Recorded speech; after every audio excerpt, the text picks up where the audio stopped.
Un saludo fraternal a todos los miembros de la Iglesia Adventista del Séptimo Día en todo el territorio nacional. Quiero expresar mi gratitud a los miembros de la Iglesia porque a pesar de la crisis, a pesar de todos los problemas, las limitaciones, la Iglesia ha podido seguir haciendo su tarea, ha seguido funcionando gracias a la fidelidad de sus miembros. Hermanos, ustedes son maravillosos.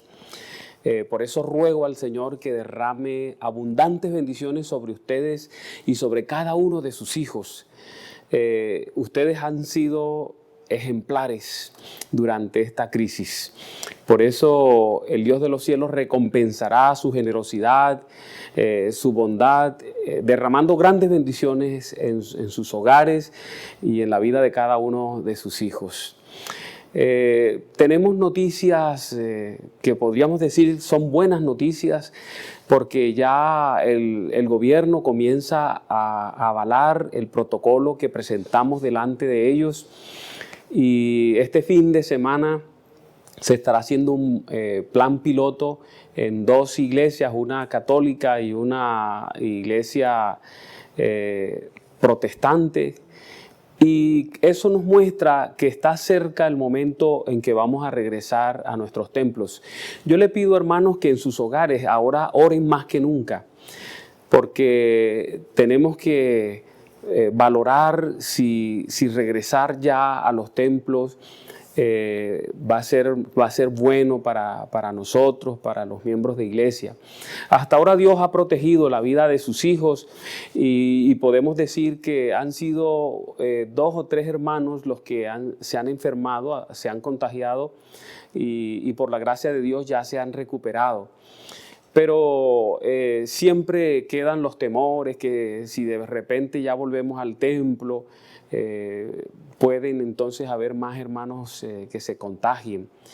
Pero hay un protocolo que debe seguirse y estamos dispuestos a hacerlo. Así que oren mucho para hacer solo lo que Dios nos diga, para hacer la voluntad de Dios. Les hablé de 2 temas que quería tener ya para finalizar mi visita a sus hogares a través de este medio. Les hablé de las 10 vírgenes y también de un tema relacionado con la salida al campo. Los 2 temas son valiosos, son muy importantes. Así que hoy vamos a hablar acerca de las 10 vírgenes. Es el tema que deseo presentar delante de ustedes. Oren para que este tema nos ayude a tomar algunas determinaciones importantes, vitales en nuestra vida, en nuestra relación con el Dios de los cielos, con la palabra y con la oración. 3 aprendices del diablo tenían que venir a la tierra para completar su entrenamiento y poder de esa manera graduarse como demonios. Como tesis para graduarse, le presentan a Satanás el plan que tienen para ayudarlo a conseguir la ruina de la humanidad. El primero propone regar en el mundo la idea de que Dios no existe. Satanás desaprueba ese proyecto de grado porque mucha gente no lo creería, ya que en lo más profundo del corazón del ser humano, algo le dice que sí existe un Dios. El segundo presenta su tesis de grado cuya idea principal es divulgar en el mundo el pensamiento que no habrá un castigo. Satanás desaprueba ese trabajo de grado porque la mayoría de los seres humanos tienen bien claro en su mente que algún día el pecado será castigado, aunque no sepan cómo ocurrirá. La idea principal de la tesis del tercero era la siguiente: le diré a los seres humanos que no hay apuro, que no hay prisa. Satanás dio la orden de graduar a ese demonio con máximos honores, summa cum laude. Le dijo, esto sí arruinará a los hombres por miles. Después que Jesús dejó solo el templo y se fue con sus discípulos, el registro está en Mateo 23, se marchó al Monte de los Olivos y allí respondió la pregunta a sus discípulos sobre la destrucción de Jerusalén y el fin del mundo. Es el capítulo que les dije debe ser estudiado a la saciedad por los cristianos en este tiempo, Mateo 24, el cual debe estudiarse junto con Marcos 13 y Lucas 21. Ese es el último discurso de Jesús. Está registrado en el capítulo 24 y se le conoce como el discurso del Monte de las Olivas. Por lo general, nosotros hablamos de las señales de la segunda venida refiriéndonos a lo relatado en Mateo 24, pero olvidamos que el discurso completo está en Mateo 24, pero también está en Mateo 25. Ustedes saben que los capítulos le fueron añadidos a la Biblia mucho tiempo después. Así que en el capítulo 25 aparecen las parábolas del reino, así se las conoce. Hay un detalle muy importante al final del capítulo 24 de Mateo, allí en el versículo 36. Allí dice, pero del día y de la hora nadie sabe, ni aun los ángeles de los cielos, sino solo mi Padre. Nadie sabe y por ello le corresponde a los cristianos de todos los tiempos velar, debido a que nadie sabe a qué horas vendrá el Salvador. Por eso hace la invitación al cierre del capítulo 24, allí en el versículo 42. Velad pues, porque no sabéis a qué hora ha de venir vuestro Señor. A partir del verso 43 de Mateo 24, Jesús introduce entonces 5 parábolas en las cuales exhorta a su pueblo a vivir alerta, a la expectativa. No solo eso, sino que allí también les dice qué hacer, qué no hacer mientras esperan.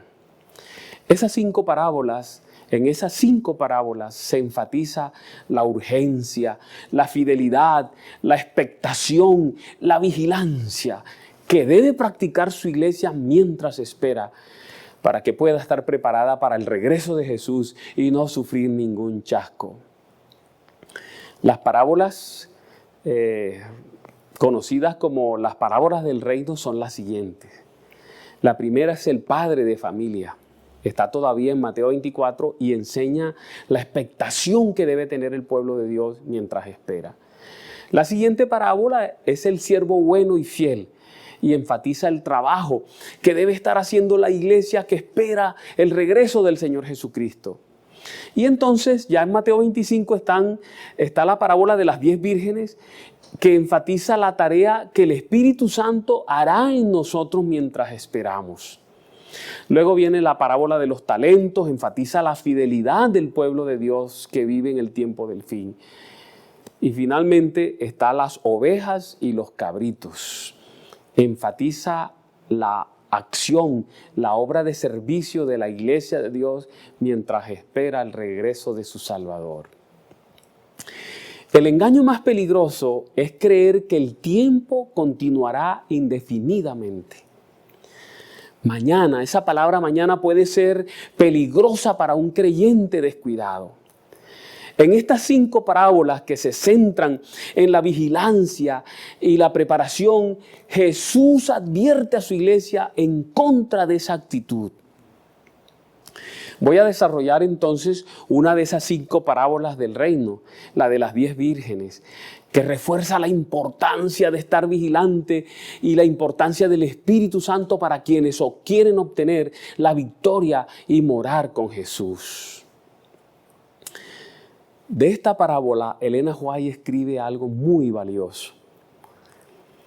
Ella dice lo siguiente: con frecuencia se me ha llamado la atención a la parábola de las 10 vírgenes, 5 de las cuales eran prudentes y 5 eran necias. Esta parábola se ha cumplido y se cumplirá al pie de la letra porque tiene una aplicación especial para nuestro tiempo. Lo mismo que el mensaje del tercer ángel que se ha cumplido y continuará siendo verdad presente hasta el tiempo del fin, la parábola de las 10 vírgenes también seguirá siendo verdad presente hasta el fin del tiempo. Esa es la Review and Herald del 19 de agosto de 1890. Esta parábola entonces es verdad presente. Es un mensaje de actualidad, un mensaje vital, clave en la preparación de la iglesia. Si usted entiende y capitaliza lo que voy a decir a continuación, usted entenderá el tema, el mensaje que Dios tiene para su iglesia a través de esta parábola. Hermanos y amigos, Cuando Dios creó a Adán y a Eva, el Espíritu Santo moró en ellos inmediatamente. Fueron creados convertidos. Mire esta cita del don profético donde lo podemos deducir.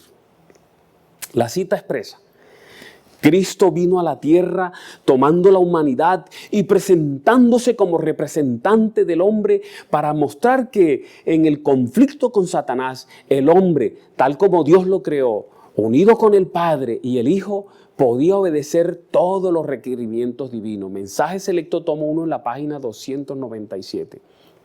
Menciona al Padre, menciona al Hijo, dice que el hombre fue creado unidos a ellos, pero no menciona al Espíritu. Pero para estar unido con el Padre y el Hijo, necesitamos tener el poder del Espíritu Santo. Es Él quien realiza esa tarea. Es a través del Espíritu Santo que la divinidad mora en el hombre.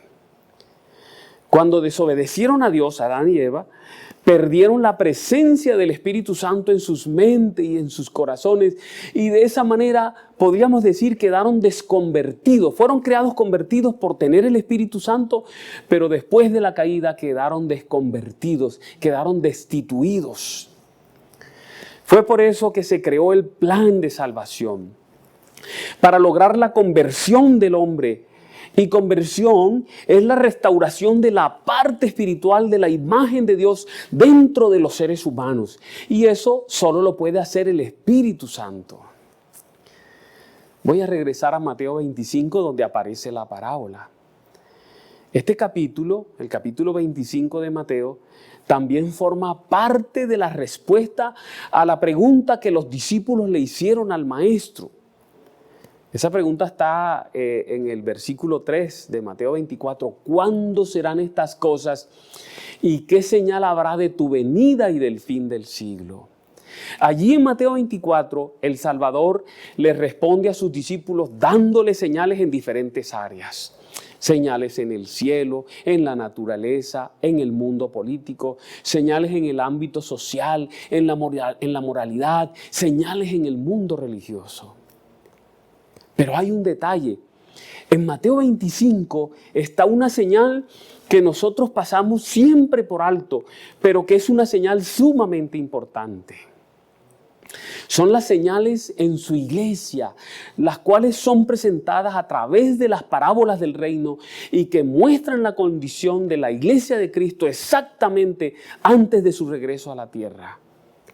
La parábola de las 10 vírgenes es una de esas parábolas que contiene señales para el pueblo de Dios. Note cómo lo presenta el don profético. Mientras Cristo estaba sentado mirando el grupo que esperaba al esposo, contó a sus discípulos la historia de las 10 vírgenes. ¿Para qué? Para ilustrar con ese suceso la experiencia de la iglesia que viviría precisamente antes de su segunda venida. Note, la iglesia que viviría antes de su segunda venida, no lo que pasaría antes de la segunda venida. La iglesia, la experiencia de la iglesia. Esta parábola de las 10 vírgenes tiene una triple aplicación. Se aplica a los judíos en la época de Jesús, se aplica a los mileritas en 1844, pero también al remanente en el tiempo del fin. Ya lo vimos, Elena G. White dice que es verdad presente. A esa aplicación nos vamos a referir en esta mañana de sábado. Vamos a hablar del marco que le da vida al relato de esta parábola. El escenario que Jesús describe en la parábola es el de una fiesta de boda que se está llevando a cabo. Está usando una costumbre de la sociedad judía. Es necesario saber un poco acerca de esos matrimonios para poder entender los detalles del relato. El proceso de compromiso y matrimonio en el judaísmo del primer siglo tenía 3 fases. La primera fase era la promesa de matrimonio. Por lo general, la promesa de matrimonio se formalizaba por un contrato. Ese contrato se hacía entre el novio y el padre de la novia. El novio debía pagar una dote al padre de la novia. Por lo general, la novia estaba ausente en este proceso. Cuando se pagaba la dote por parte del novio, quedaba firmado el contrato y la boda estaba lista, noten, sin la presencia de la novia. Qué extraño, ¿no? La segunda fase es el desposario.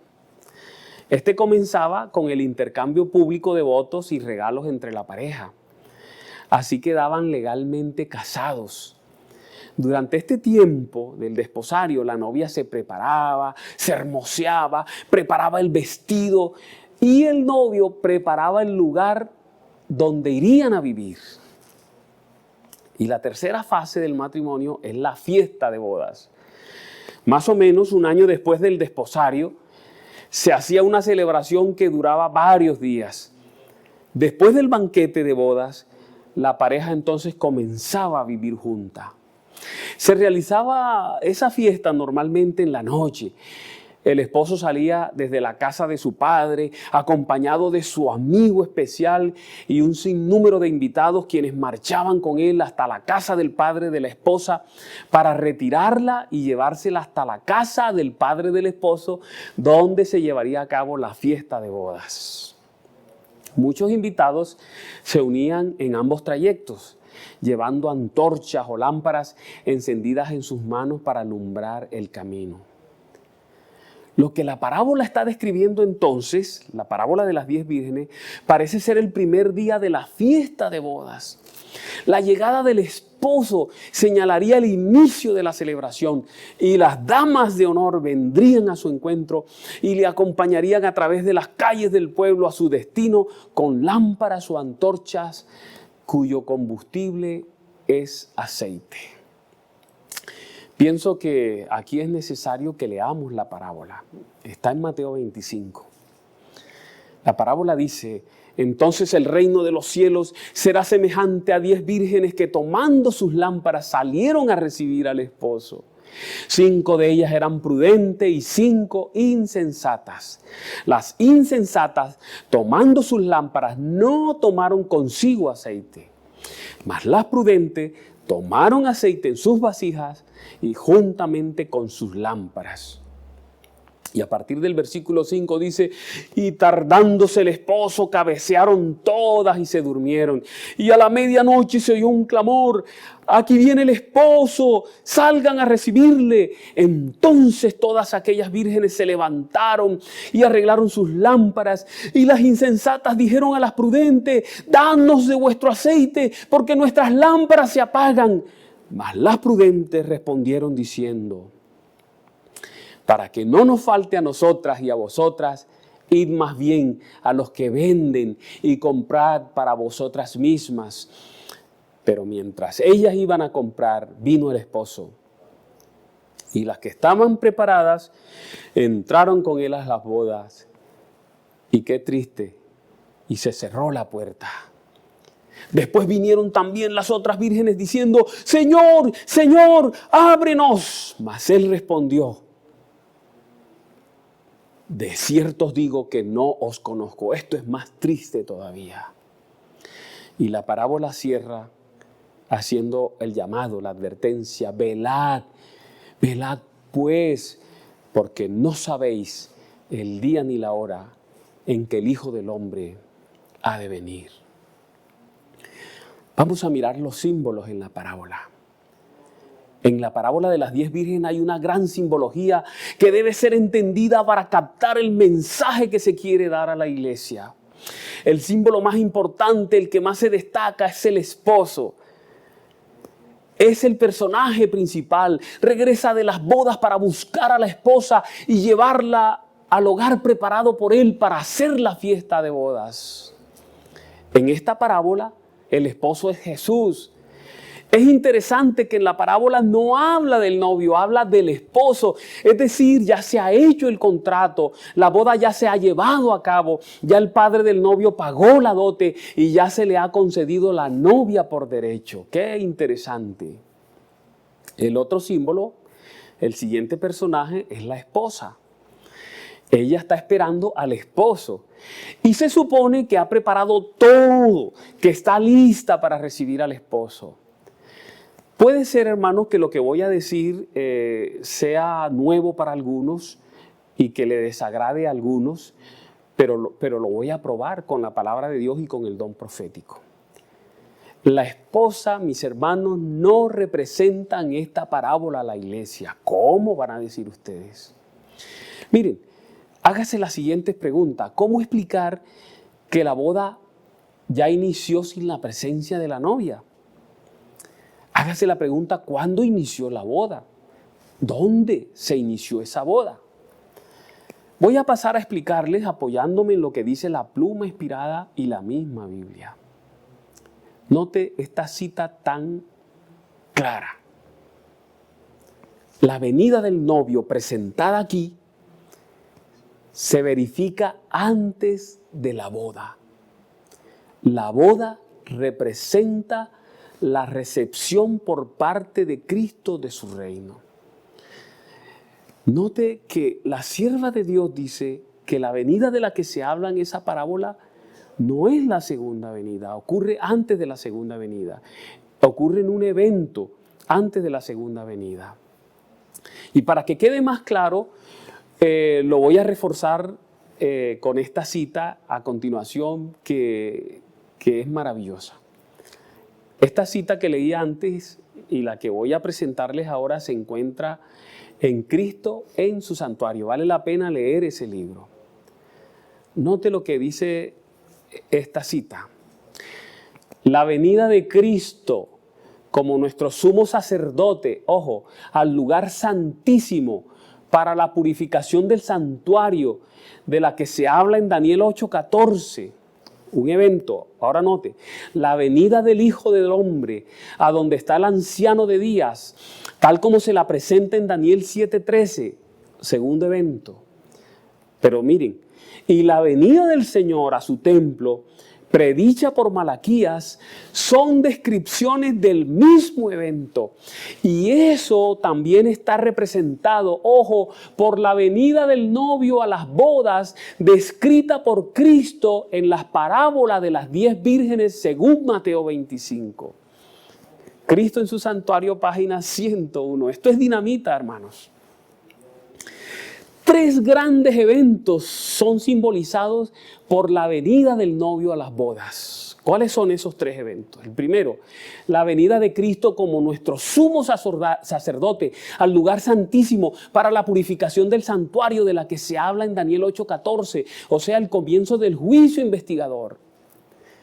El segundo, la venida del Hijo del Hombre a donde está el anciano de días, tal como se lo presenta en Daniel 7:13, donde dice que se presentó delante del anciano de días y los libros fueron abiertos, el comienzo del juicio investigador. Y el tercer evento, la venida del Señor a su templo, predicha por Malaquías en el capítulo 3 y versículo 1. Note que estos 3 eventos se refieren al inicio del juicio investigador en 1844, al final de los 2300 años. Esto nos está diciendo que las bodas se llevan a cabo en el cielo, que las bodas comenzaron en el cielo en 1844, en el santuario celestial, en el lugar santísimo. El Señor Jesús, que es el novio, viene a la tierra, paga la dote con su muerte en la cruz del Calvario y entonces va a la casa del Padre para firmar el trato que le da derecho sobre la novia. Allí en el cielo se firma ese pacto y se inicia la realización de la boda. Mientras tanto, la iglesia debe prepararse aquí en la tierra para cuando el esposo regrese definitivamente por ella. El espíritu de profecía lo avala, pero lo avala la palabra de Dios. ¿Sí? Leamos en el Evangelio según San Lucas, en el capítulo 12, versículos 35 y 36. Noten cómo lo expresa. Estén ceñidos vuestros lomos. Y escuche, y vuestras lámparas encendidas. El mismo lenguaje que la parábola de las 10 vírgenes. Pero miren, y vosotros sed semejantes a hombres que aguardan a que su Señor regrese. ¿Que regrese de dónde? De las bodas, para que cuando llegue y llame, le abran enseguida. El Señor regresa de las bodas. Dicho mejor, mis hermanos y amigos, las bodas se iniciaron, están llevándose a cabo desde 1844 en el cielo, en el santuario celestial, en el lugar santísimo. Después el esposo vendrá a buscarnos para llevarnos a la fiesta de la boda en la casa del Padre. Ese es el evento al que se refiere la parábola de las 10 vírgenes. Apocalipsis 19. Versículos 7 al 9, nos muestra también esta realidad. Mire lo que está expresado, está escrito allí en el versículo 7, dice: gocémonos y alegrémonos y démosle gloria, porque han llegado las bodas del Cordero y su esposa se ha preparado, y a ella se le ha concedido que se vista de lino fino, limpio y resplandeciente, porque el lino fino es las acciones justas de los santos. Y en el versículo 9 expresa: y el ángel me dijo, escribe, bienaventurados los que son llamados, ¿a qué? A la cena de las bodas del Cordero. La boda se está realizando, pero bienaventurados los que son llamados a la cena de las bodas del Cordero. Y me dijo: estas son palabras verdaderas de Dios. Qué interesante. Se está llevando a cabo las bodas en el santuario celestial, en el lugar santísimo, desde 1844. El juicio investigador que se está llevando a cabo allí. Mientras tanto, la novia debe vestirse de lino fino, como lo acabamos de leer en Apocalipsis, pero esa acción de vestirse es aquí, durante la etapa del desposario. Ella debe prepararse, debe llenarse vestirse de lino fino y resplandeciente, lleno de luz. Por eso la iglesia es representada como una mujer vestida de luz, la luz del sol y la luz de la luna, que sabemos que representa el Antiguo y el Nuevo Testamento. Ojo con eso, la palabra de Dios, porque ustedes van a ver en esta parábola la importancia de la palabra de Dios, la importancia del Espíritu Santo, la importancia de la luz, símbolos que vamos a interpretar a continuación. Pero no hemos dicho algo, nos hace falta decir algo. No hemos dicho quién es la novia que se convierte en esposa. Es necesario saberlo para proseguir. Y voy a usar la palabra de Dios para que nos demos cuenta quién es la novia. Apocalipsis 21, versículo 9 al 10. Mire qué pasaje tan precioso. Vino entonces a mí uno de los 7 ángeles que tenían las 7 copas llenas de las 7 plagas postreras, y habló conmigo diciendo: ven acá y te mostraré la desposada, la esposa del Cordero. Y entonces le va a mostrar la esposa del Cordero, pero mire lo que le muestra. Y me llevó en el espíritu a un monte grande y alto, y me mostró la gran ciudad santa de Jerusalén, que descendía del cielo de Dios. Le va a mostrar la esposa y le muestra la santa ciudad. Y esto lo apoya la sierva de Dios en la siguiente cita: la ciudad santa, la nueva Jerusalén, dice ella, que es la capital del reino y lo representa. Se llama la novia, la esposa del Cordero, porque el ángel le dijo a Juan: ven que te voy a presentar a la novia, la esposa del Cordero. Y el profeta agrega: me llevó en el espíritu y me mostró la ciudad Jerusalén, que bajaba del cielo procedente de Dios. Entonces, dice la sierva, claramente la novia representa la ciudad santa. Cristo, según lo consigna el profeta Daniel, recibirá del anciano de días en el cielo dominio, gloria y reino. Es lo que está haciendo ahora en el juicio investigador. Recibirá la nueva Jerusalén, la capital de su reino, preparada como una novia hermosamente vestida para su prometido, según lo dice Daniel 7:14 y Apocalipsis 21:2. Después de recibir el reino, vendrá en su gloria como Rey de reyes y Señor de señores, para redimir a los suyos, quienes se sentarán. Ahí está el papel de nosotros. No somos la novia, no somos la esposa, pero mira el papel de nosotros: quienes se sentarán con Abraham, Isaac y Jacob a la mesa en su reino, Mateo 8:11, Lucas 22:30, para participar de la cena de las bodas del Cordero. Por eso les decía que ese libro, Cristo en su Santuario, debe ser leído. Esa cita está en la página 102 de este libro. La esposa en esta parábola entonces es la santa ciudad, la Nueva Jerusalén. Vamos a proseguir con los otros símbolos. Las lámparas. Las lámparas representan la palabra de Dios. Fíjese cómo lo asevera las mismas escrituras y el don profético. En Palabras de Vida del Gran Maestro, en la página 339 dice: las lámparas representan la palabra de Dios. Y el Salmo 119, 105 dice: lámpara es a mis pies tu palabra y lumbrera mi camino. El aceite es el Espíritu Santo en el corazón de los seres humanos. Palabra de Vida del Gran Maestro, en la página 339 dice: el aceite es un símbolo del Espíritu Santo. Y en la palabra de Dios hay un pasaje que nos muestra el valor del aceite, el valor de las lámparas, el valor de la luz. Note este pasaje: proseguí y hablé a aquel ángel que hablaba conmigo diciendo: ¿qué es esto, Señor mío? Entonces respondió y hablóme el ángel diciendo: esta es palabra de Jehová a Zorobabel, en que se dice: no con ejército ni con fuerza, sino con mi espíritu, ha dicho Jehová de los ejércitos. Hablé de nuevo y díjele: ¿qué significan las dos ramas de olivas que por medio de dos tubos de oro vierten de sí aceite como oro?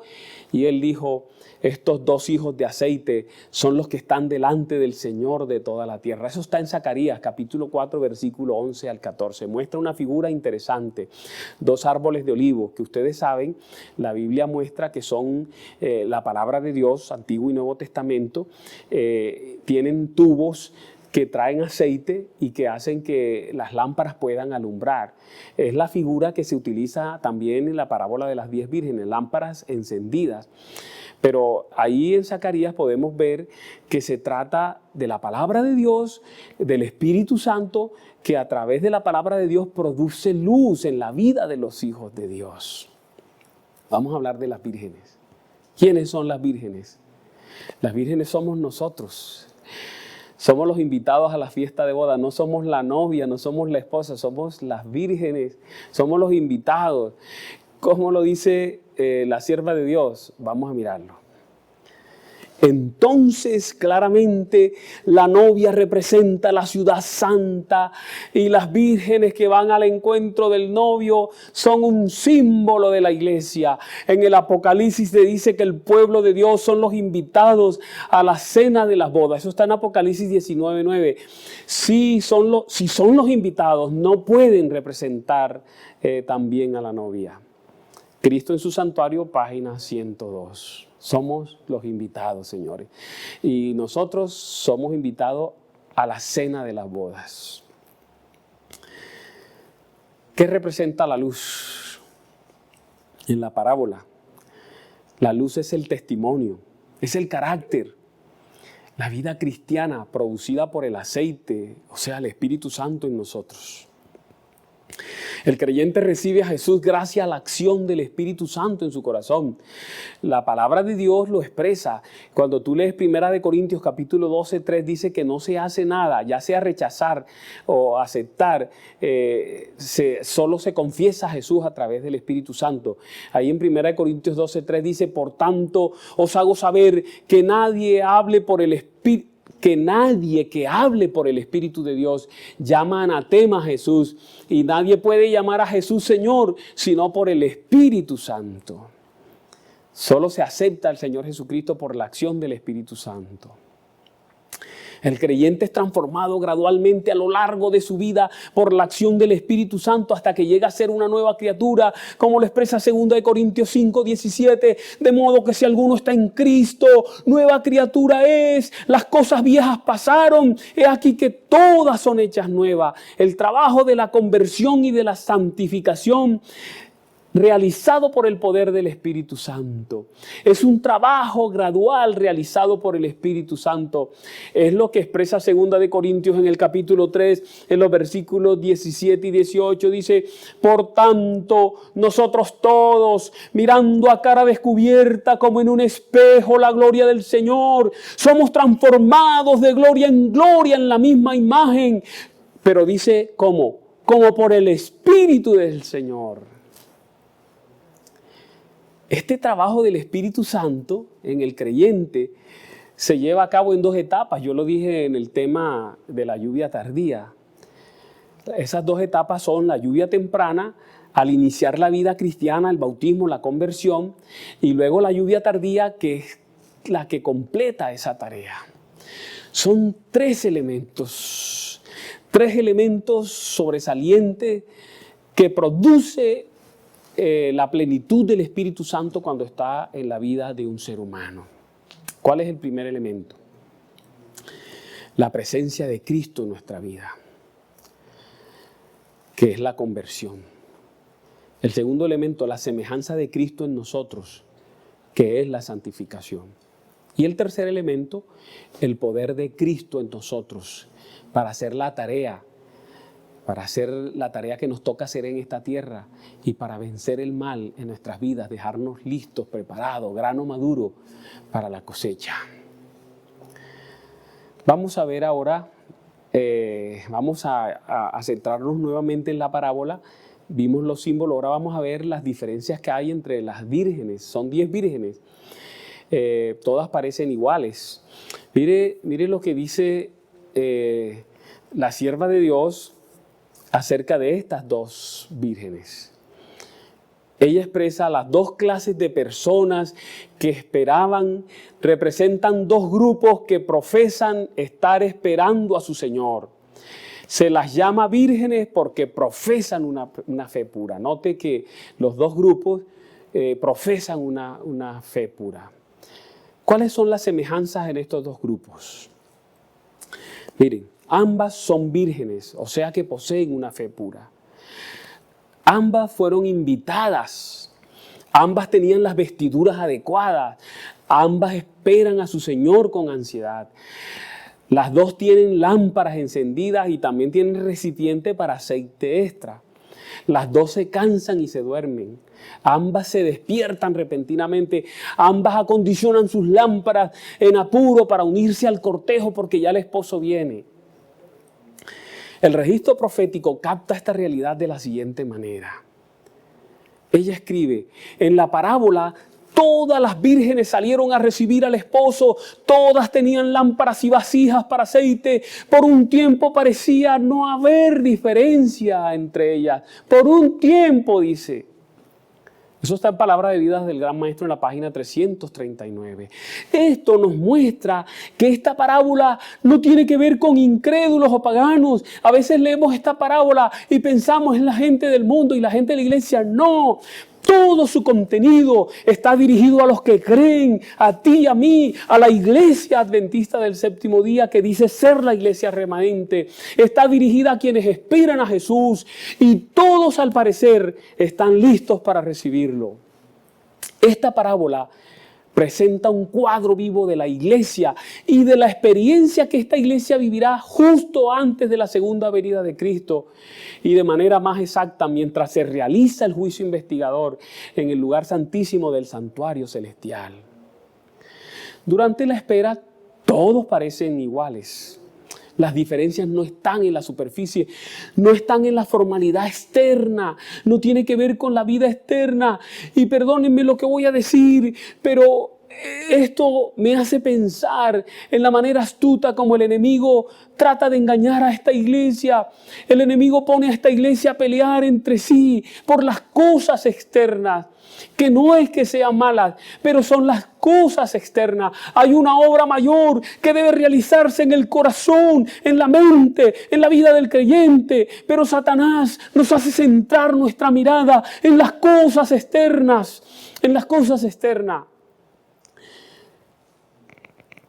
Y peleando por las cosas externas, qué comemos, qué no comemos, qué vestimos, qué no vestimos, qué cantamos, qué no cantamos, si nos vamos para el monte, si nos quedamos en la ciudad, nos podemos perder, podemos ser tomados desapercibidos. Lo que hace la diferencia en estos dos grupos no está en la práctica religiosa de cada día, está en algo más profundo, que es invisible a los humanos, pero que es plenamente visible al ojo divino. Bueno, hemos hablado de las semejanzas, ahora vamos a hablar de las diferencias, y solo hay una diferencia en estas damas, solo una, yo creo que ustedes ya se dieron cuenta. Mire cómo lo capta la pluma inspirada. La pluma inspirada expresa, todos tienen el conocimiento de las Escrituras, ¿sí ve? Todos tienen el conocimiento de las Escrituras, todos han oído el mensaje de la pronta venida de Cristo y esperan confiadamente su aparición. Pero así como ocurrió en la parábola, ocurre hoy en día. Interviene un tiempo de espera, la fe es probada y cuando se oye el clamor, he aquí el esposo viene, salid a recibirle. Muchos no están listos, no tienen aceite en sus vasijas para las lámparas.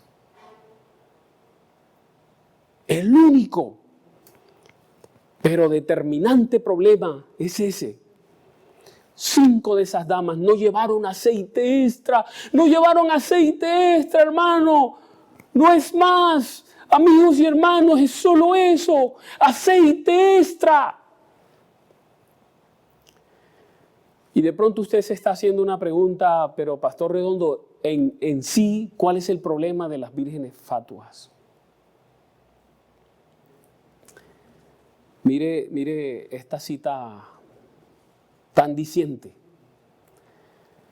Las 10 vírgenes tienen las lámparas que representan la palabra, tienen la Biblia, tienen aceite en las lámparas que simboliza el Espíritu Santo.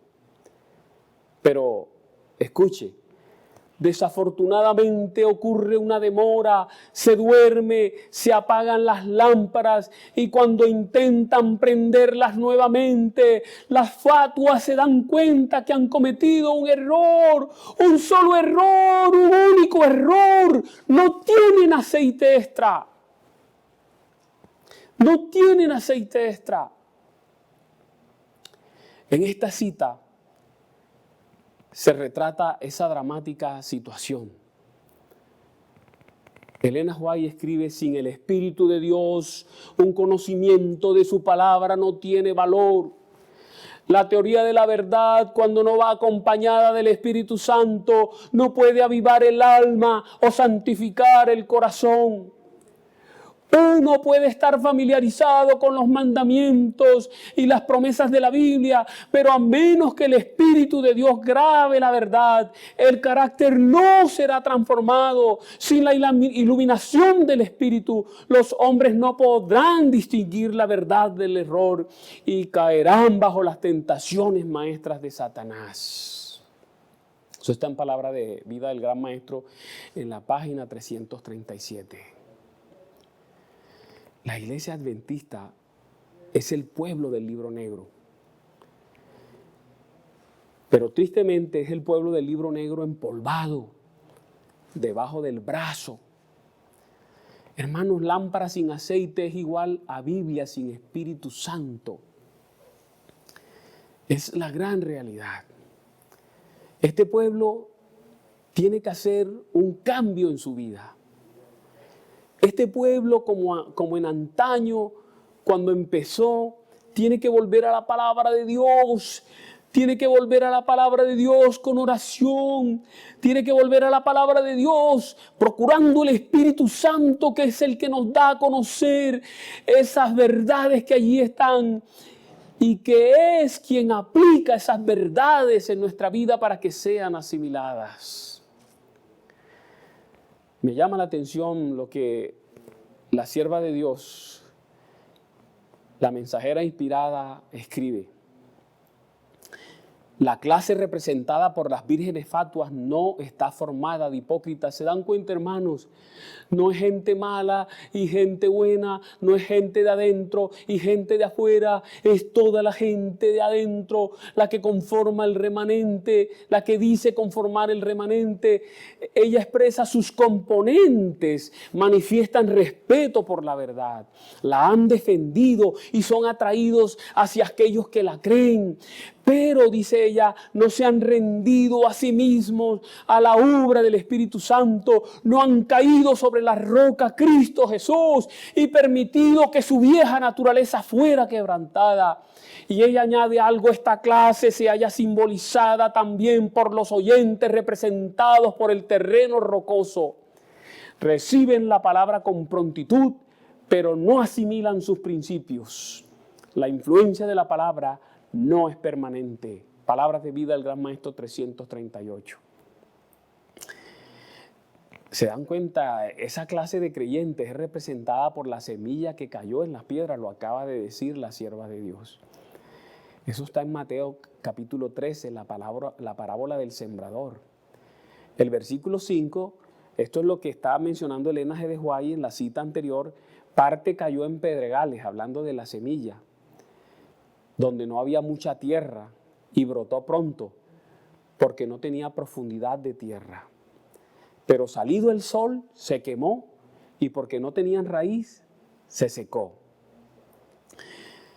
Jesús explicó esa parte de la parábola, dijo que es la gente que se convierte rápido, una campaña, se bautizan, un curso de estudio bíblico, se bautizan y vienen a la iglesia, quieren estar con la iglesia, quieren estar con la gente, le gusta la iglesia, le gustan los clubes, le gustan los paseos, le gustan las cosas que la iglesia realiza.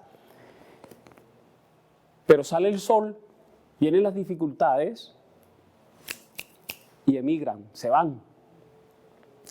Hermanos, las fatuas son adventistas sinceros, aparentemente buenos, pero que están en la iglesia pasando el tiempo. No dedican suficiente tiempo para estar en comunión con Cristo. Se contentan con una obra superficial, a medias, viven una vida cristiana formal, rutinaria. El servicio a la iglesia también es superficial porque no hacen nada por el Señor, no estudian la palabra, que es la herramienta que usa el Espíritu, ojo, para producir la luz del carácter en nuestras vidas. Y saben, la Biblia habla de esa experiencia en Ezequiel capítulo 33, versículo 31. Allí dice: y vendrán a ti como viene el pueblo, y estarán delante de ti como pueblo mío, y oirán tus palabras, pero mira, no las pondrán por obra. Escuchan, comezón de oír, es una profecía para el tiempo del fin, pero la palabra no se ve en sus vidas. Y sigue diciendo el pasaje: antes hacen halagos con su boca y el corazón de ellos anda en pos de otras cosas, anda en pos de avaricia. Son cristianos de labio para afuera. Y la sierva de Dios dice: no tienen aceite en sus vasijas para las lámparas, están destituidas del Espíritu Santo. El Espíritu Santo obra en el corazón del hombre de acuerdo con su deseo y consentimiento, implantando en él una nueva naturaleza. Pero las personas representadas por las vírgenes fatuas se han contentado con una obra superficial, no conocen a Dios, o sea, no se relacionan con Él, no han estudiado su carácter, no han mantenido comunión con Él, por lo tanto no saben cómo confiar en Él, cómo mirarlo y cómo vivir. Su servicio a Dios degenera en formulismo. Palabras de vida del Gran Maestro en la página 340. Esto es interesante. Hermanos, esta parábola es clave. Así como todas las parábolas del reino, ¿saben? Se puede hacer una semana de oración que la iglesia está necesitando sobre las parábolas del reino, porque esas parábolas se aplican a los momentos antes de la segunda venida. Son eventos que se van a cumplir y que se están cumpliendo en la vida de los creyentes. Son señales en la iglesia de Dios. Yo voy a introducir un elemento importante aquí que nos va a ayudar a definir cuál es el problema de las vírgenes fatuas. Hablo de la rebelión. La rebelión es un tema clave para el cierre del tiempo de gracia.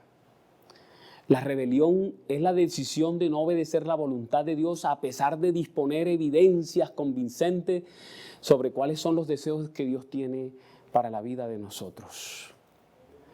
En la Biblia aparecen 3 tipos de rebeldes. Primero están los rebeldes empedernidos. Son los ateos, son los agnósticos. Niegan la existencia de Dios, rechazan su palabra y no aceptan las evidencias de su existencia que Dios da en la naturaleza.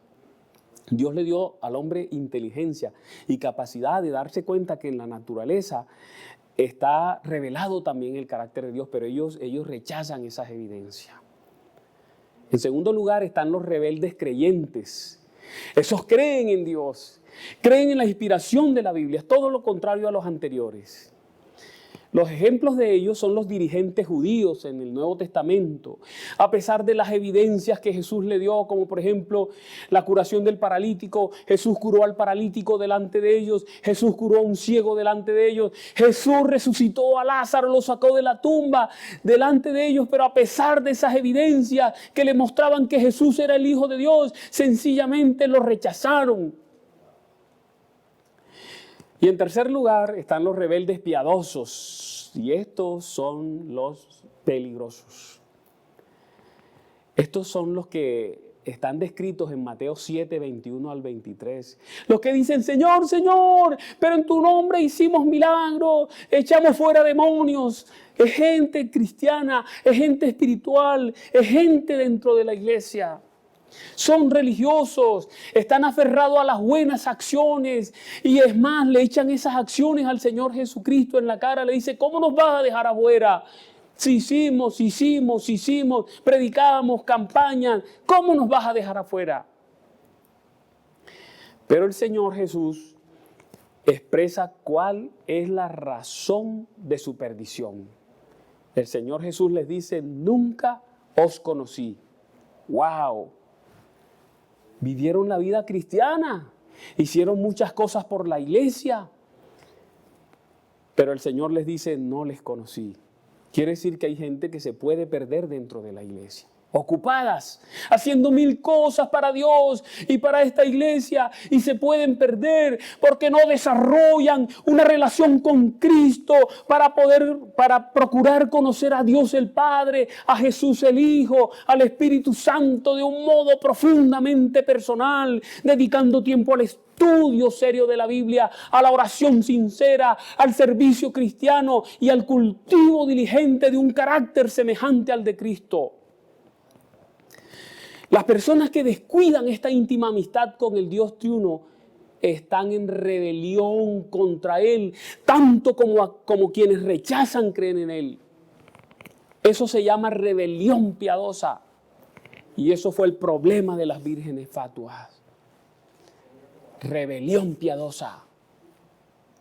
Perderse dentro de la iglesia. Dijimos que el trabajo para perfeccionar al creyente lo hace el Espíritu Santo y lo hace en 2 etapas. La lluvia temprana que se recibe cuando se inicia la vida cristiana en el bautismo. Esa etapa alcanza hasta cierto tiempo del peregrinal del creyente. Pero debe haber una segunda etapa. La lluvia tardía, que es la que madura, la que perfecciona, lo dijimos en un tema pasado. Parece ser que esa fue la falta de las 5 fatuas. Les faltó aceite extra, les faltó lluvia tardía. Es por eso que la pluma inspirada dice, debe haber un desarrollo constante de la virtud cristiana, un progreso permanente en la experiencia cristiana. Debiéramos procurar esto ardientemente para que adornemos la doctrina de Cristo nuestro Salvador. Testimonio para los ministros, página 506. Se necesita la acción del Espíritu Santo en nuestras vidas desde que salimos del bautisterio y cada día de la vida cristiana.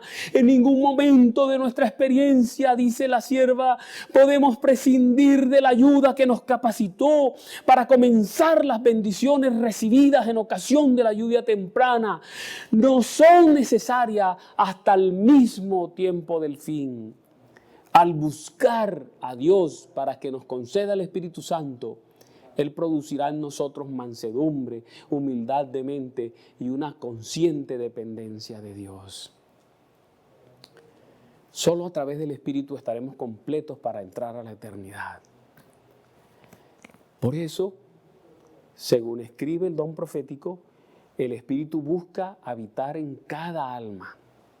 Si se le da la bienvenida como a un huésped honrado, los que lo reciban serán hechos completos en Cristo. La buena obra que ha sido comenzada será terminada. Pensamientos santos, afectos celestiales y acciones semejantes a las de Cristo reemplazarán a los pensamientos impuros, los sentimientos perversos y los actos rebeldes. Consejo sobre salud en la página 425. Voy a hablarle ahora de los tristes resultados de la demora. Ya sabemos el problema y sabemos también qué lo ocasiona. Si leemos el versículo 5 de Mateo 25, de la parábola, allí dice, y tardándose el esposo, cabecearon todas y se durmieron. Y tardándose el esposo. La demora, hermanos. La tardanza trae cansancio y descuido para los que esperan. Sobre todo para quienes esperan ociosos, sentados en una mecedora, con los brazos cruzados y las piernas cruzadas. Por eso se durmieron, se desencantaron un poco, se distrajeron, quitaron sus ojos de donde tenían que tener puesta su atención. Y luego, cuando se anuncia la llegada del esposo, la situación se vuelve dramática. Se dan cuenta que descuidaron la tarea, mantener las lámparas ardiendo. Y entonces las 10 organizan sus lámparas, 5 la organizan poniéndole aceite y la luz regresa, pero las otras 5 apenas se enteran que no tienen provisión de aceite y tratan de solucionar su problema pidiendo aceite prestado. Ah, aceite prestado, eso no funciona con Dios. Miren esta declaración, cuando se despiertan alarmados de su letargo, disciernen su destitución y tratan de que otros suplan su necesidad, pero en las cosas espirituales ningún hombre puede suplir la deficiencia del otro, es un trabajo personal. Dios no tiene nietos, solo tiene hijos. No podemos vivir de la experiencia de los demás. Necesitamos nuestra propia experiencia. Cada uno tiene que someter su vida a la acción transformadora del Espíritu Santo para que haga la obra que debe hacer en nuestros caracteres. La Biblia registra algo interesante en Ezequiel 14:20. Dice, note esto, aún si Noé, jóvenes, aún si Noé, Daniel y Job estuvieran en medio de ella, hablando de la ciudad, en la tierra, vivo yo, que no librarían ni un solo hijo, ni una sola hija, dice el Señor Dios. Ellos, por su justicia, librarían solo sus propias vidas. Hermanos, jóvenes, la experiencia de tus padres es linda y te ha enseñado, pero tú también tienes que tener tu experiencia con el Señor Jesús. Muchachos, los niños los tenemos que enseñar. Los tenemos que enseñar a tener la experiencia con el Señor Jesús. Quienes no aprovecharon esta cuarentena para relacionarse con el Señor Jesucristo, no sé si lo van a lograr cuando ya entremos a ocuparnos nuevamente. Mire, el don profético lo afirma de la siguiente manera. Ella dice, pero el carácter es intransferible. Ningún hombre puede creer por otro, ningún hombre puede recibir el Espíritu por otro, nadie puede impartir a otro el carácter que es el fruto de la obra del Espíritu. Eso está en Palabra de Vida del Gran Maestro en la página 339. ¿Saben qué representa la espera con las lámparas encendidas?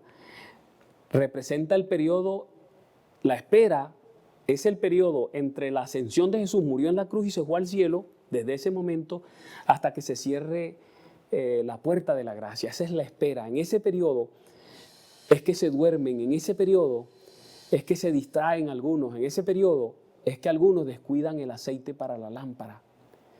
La llegada del esposo para la boda no se refiere a la segunda venida, esto es importante.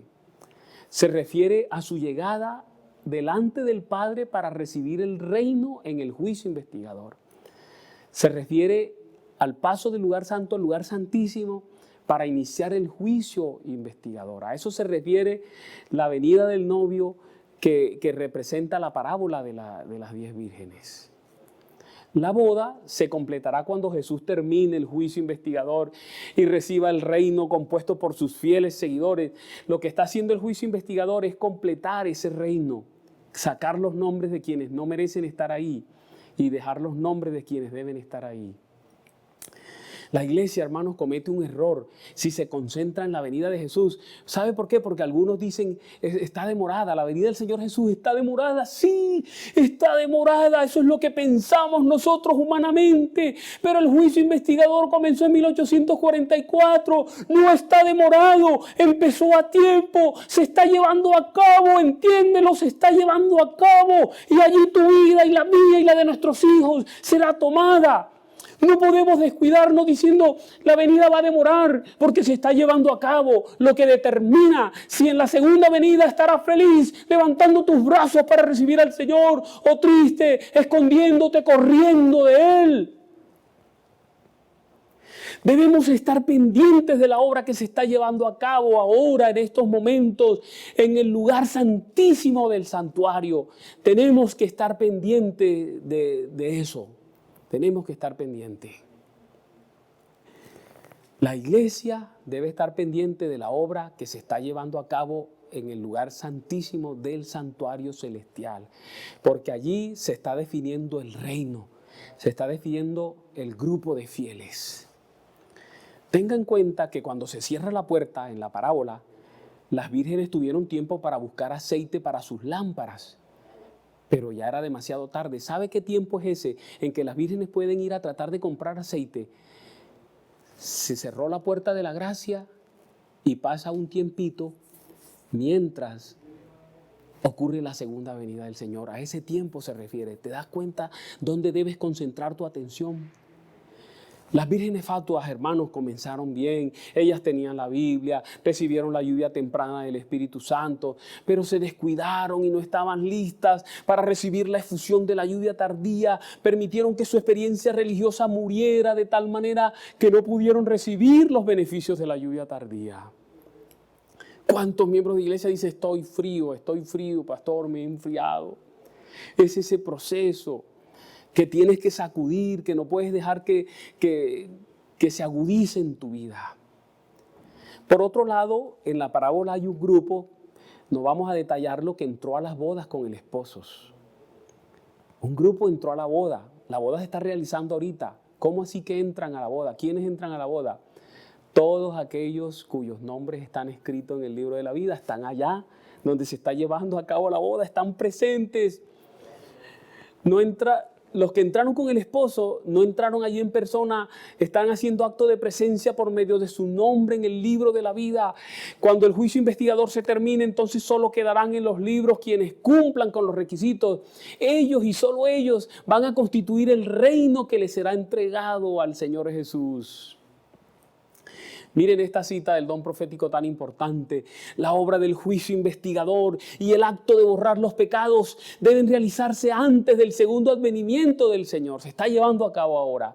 En vista de que los muertos han de ser juzgados según las cosas escritas en los libros, es imposible que los pecados de los hombres sean borrados antes del fin del juicio en que sus vidas han de ser investigadas. Cuando el juicio investigador concluya, Cristo vendrá junto con su recompensa, para dar a cada ser humano según sus obras. Repito, hay que leer el libro Cristo en su santuario. Eso está en la página 117. Así que el gran peligro que corremos ahora en este periodo de espera es descuidar la obra que deberíamos estar haciendo en este instante. Si vamos al servicio del santuario terrenal en el gran día de la expiación, nos daremos cuenta en qué debe estar ocupada la iglesia mientras espera. Mira cómo lo dice el don profético en el servicio típico. Cuando el sumo sacerdote entraba en el lugar santísimo, está hablando del santuario en el desierto.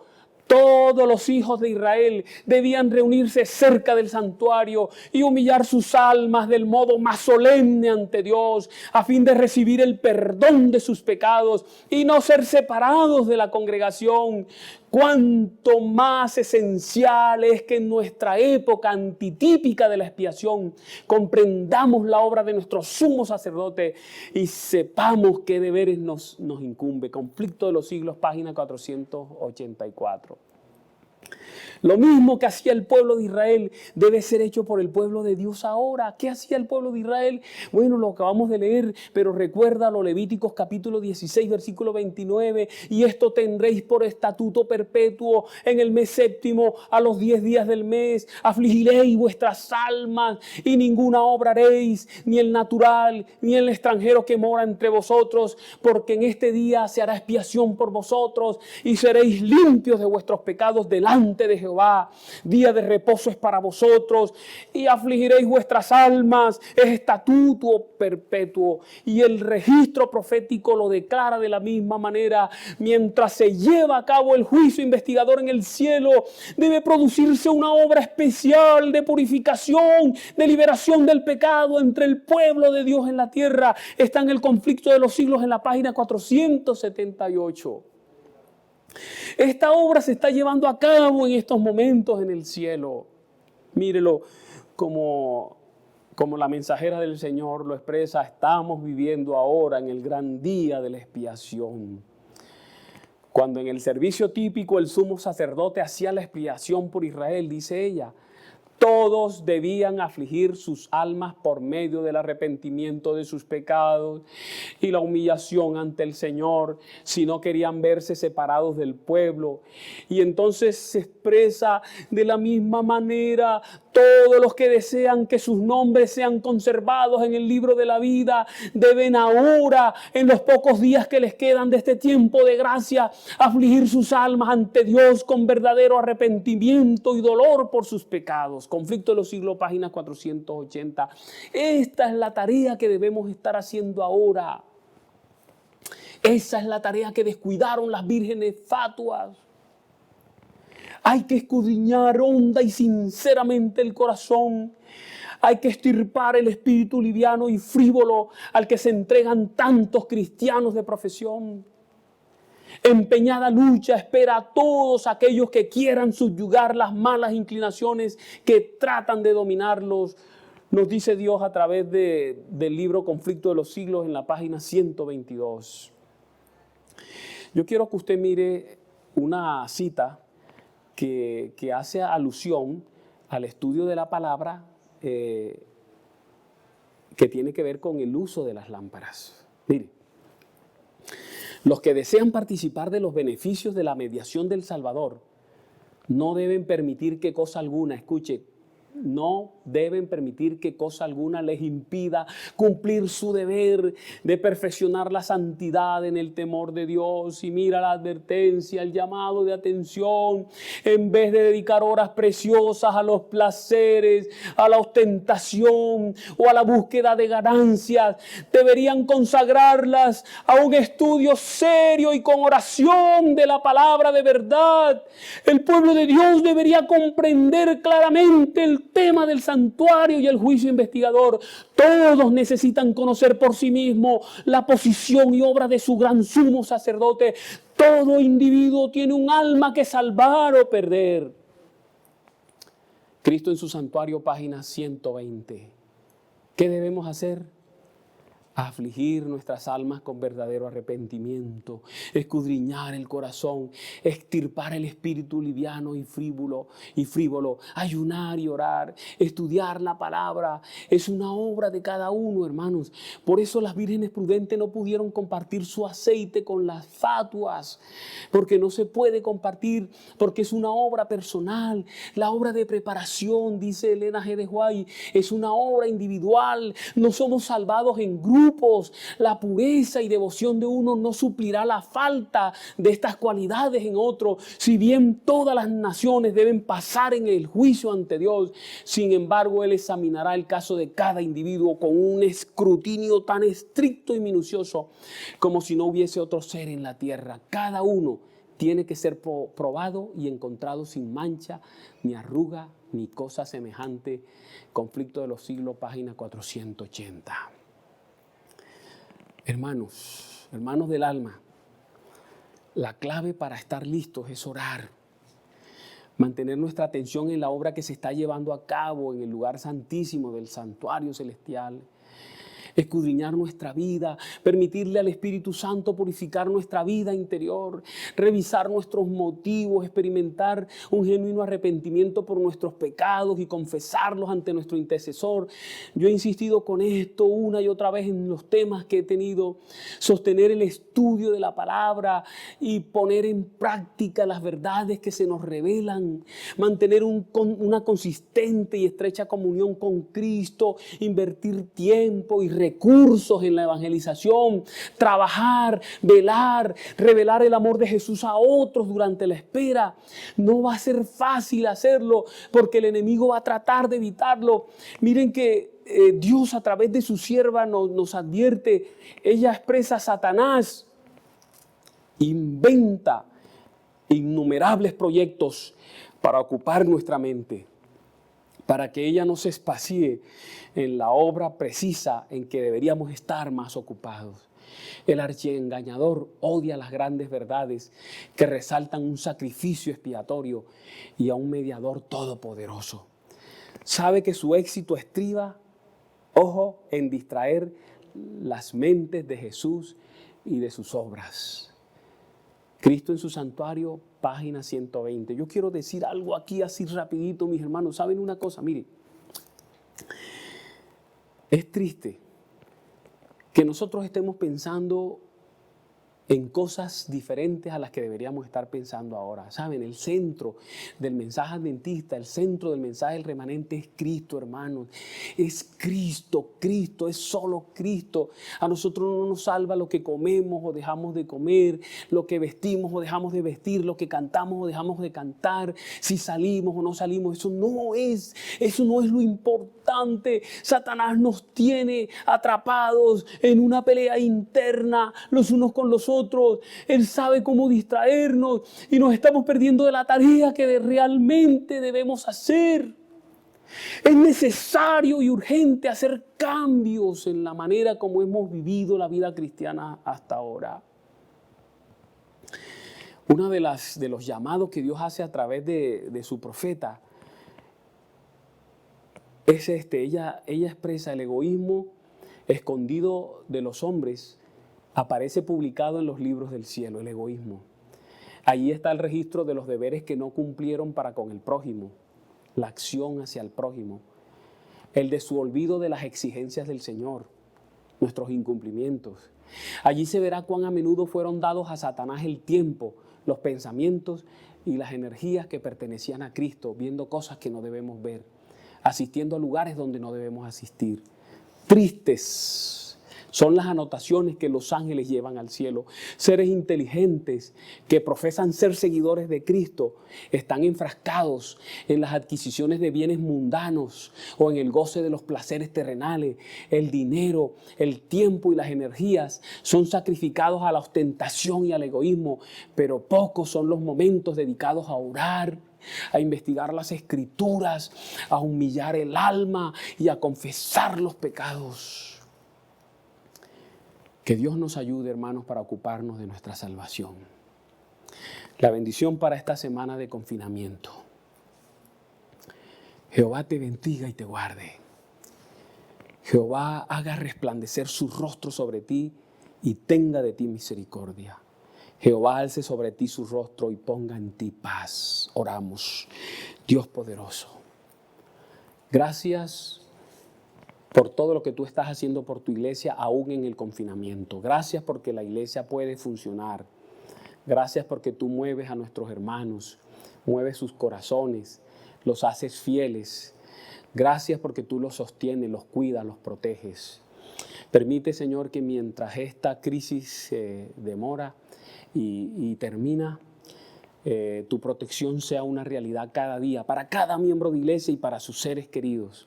Que pronto podamos regresar cuando tú quieras a nuestros templos, Ya hay movimiento para que esto pueda ser así, pero danos la luz para saber qué hacer y para hacer lo correcto en el momento oportuno.